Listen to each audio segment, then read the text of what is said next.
আসসালামু আলাইকুম, welcome to my channel princess Afifa. সকলে কেমন আছেন? আমিও আল্লাহর রহমতে মোটামুটি ভালোই আছি।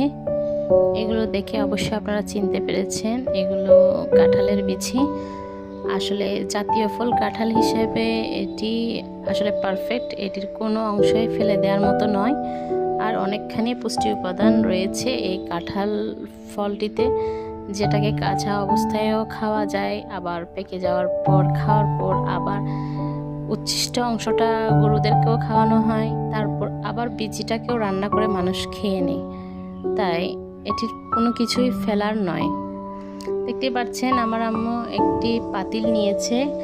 এটি আমাদের চট্টগ্রামের একটি ঐতিহ্যবাহী পাত্র।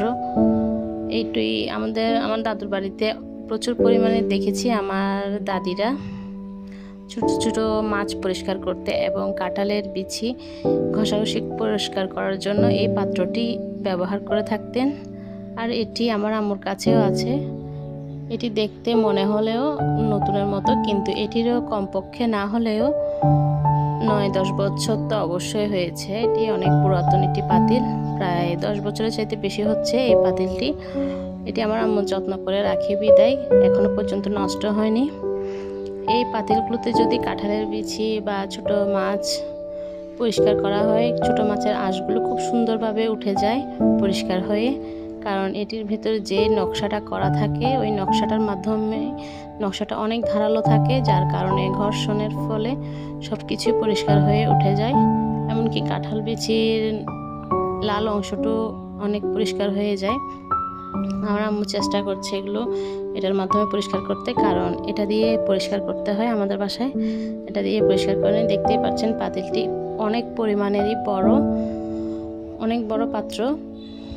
আর এটির কালার আমার দাদুর বাড়িতে যখন আমার দাদিদের কাছে দেখেছি পুরাতন পাত্র, ওনাদের কাছে আরও কালো রঙের ছিল, কিন্তু আমার আম্মুর কাছে এই কালারেরটাই আছে। আমার দাদুর বাড়িতেও এগুলো ইউজ করতো, ছোটোবেলা থেকেই দেখে এসেছি। আজ আপনাদের সাথে শেয়ার করলাম। আপনারা কারা কোন প্রক্রিয়ায় কাঁঠাল বিচি পরিষ্কার করেন অবশ্যই জানাবেন কমেন্ট বক্সে। আর আমার আম্মু এই কাঁঠাল বিচি এগুলো রান্না করেছে চিংড়ি শুটকি দিয়ে। আসলে অনেক অসাধারণ আমার আম্মুর হাতের কাঁঠাল বিচি রান্না, অনেক মজাদার। রেসিপিগুলো নিতে পারিনি কারণ আমি তেমনটুকু তখনকার সময়ে দাঁড়িয়ে থাকতে পারতাম না বিধায় অনেক সময় অনেক রেসিপি ভিডিও ফুটেজ নেওয়া হয় না। যখন যতটুকু পারি ততটুকু নিয়ে আপনাদের সাথে আমার আনন্দের মুহূর্তগুলো শেয়ার করে থাকি। আর আমার ছোট ছোট ব্লগগুলো যদি আপনাদের অবশ্যই ভালো লেগে থাকে, দয়া করে আপনারা আমার চ্যানেলকে অবশ্যই সাবস্ক্রাইব করে দিবেন। Please please please subscribe my channel. আপনাদের একটি সাবস্ক্রাইব আমার অনেক প্রয়োজন। ধন্যবাদ।